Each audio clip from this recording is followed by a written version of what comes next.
राधे राधे दोस्तों आज के हमारे इस वीडियो में हम आप सभी के लिए नागपंचमी की कथा लेकर प्रस्तुत हुए हैं।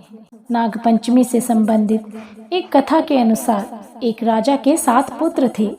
सभी का विवाह हो चुका था। उनमें से 6 पुत्रों के यहाँ संतान का जन्म हो चुका था। राजा के 7वें पुत्र के घर संतान का जन्म नहीं हुआ था। संतानहीन होने के कारण उन दोनों को घर और समाज में तानों का सामना करना पड़ता था। समाज की बातों से उसकी पत्नी परेशान हो चुकी थी, परंतु पति यही कहकर समझाता था कि संतान होना या न होना तो ईश्वर के हाथ में है। इसी प्रकार उनकी जिंदगी संतान की प्रतीक्षा में गुजर रही थी। एक दिन श्रावण मास की पंचमी तिथि के दिन रात में राजा की छोटी बहू ने सपने में 5 सांप देखे। उनमें से एक सांप ने कहा कि पुत्री, तुम संतान के लिए क्यों दुखी होती हो? हमारी पूजा करो, तुम्हारे घर संतान का जन्म होगा। प्रातः उसने यह स्वप्न अपने पति को सुनाया। पति ने कहा कि जैसा स्वप्न में देखा है उसी के अनुसार नागों का पूजन करो। उसने उस दिन व्रत कर नागों का पूजन किया। कुछ महीनों के अंतराल के बाद उसके घर में संतान का जन्म हुआ।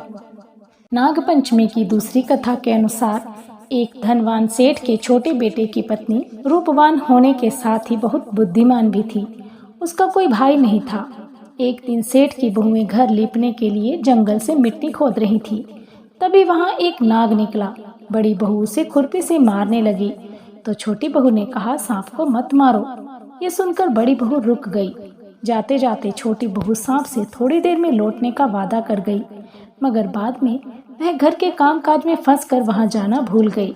दूसरे दिन जब उसे अपना वादा याद आया तो वह दौड़कर वहां पहुंची जहां सांप बैठा था और कहा, सांप भैया प्रणाम। सांप ने कहा कि आज से मैं तेरा भाई हुआ, तुम्हें जो कुछ चाहिए मुझसे मांग लो। छोटी बहू ने कहा, तो मेरे भाई बन गए, यही मेरे लिए बहुत बड़ा उपहार है।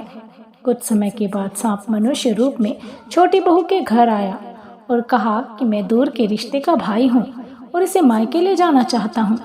ससुराल वालों ने उसे जाने दिया।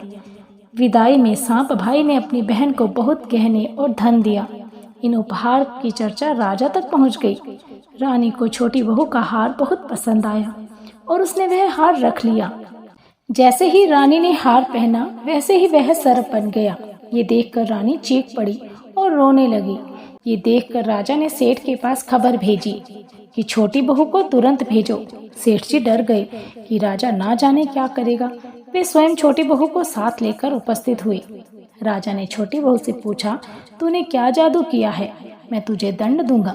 छोटी बहू बोली, राजन धृष्टता क्षमा कीजिए। ये हार ही ऐसा है कि मेरे गले में हीरों और मणियों का रहता है और दूसरे के गले में सर्प बन जाता है। ये सुनकर राजा ने वह सर्प बना हार उसे देकर कहा, अभी पहन कर दिखाओ। छोटी बहू ने जैसे ही उसे पहना वैसे ही हीरे और मणियों का हो गया। ये देखकर राजा को उसकी बात पर विश्वास हो गया और उसने प्रसन्न होकर उसे बहुत सी मुद्राएं भी पुरस्कार में दी।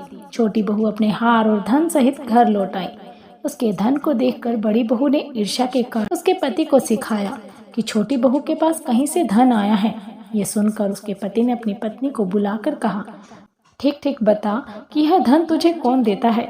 तब वह सर्प को याद करने लगी। तब उसी समय सर्प ने प्रकट होकर कहा, यदि मेरी धर्म बहन के आचरण पर संदेह प्रकट करेगा तो मैं उसे खा लूंगा। ये सुनकर छोटी बहू का पति बहुत प्रसन्न हुआ और उसने सर्प देवता का बड़ा सत्कार किया। उसी दिन से नागपंचमी का त्योहार मनाया जाता है और स्त्रियां सर्प को भाई मानकर उनकी पूजा करती हैं। बोलिए नाग देवता की जय।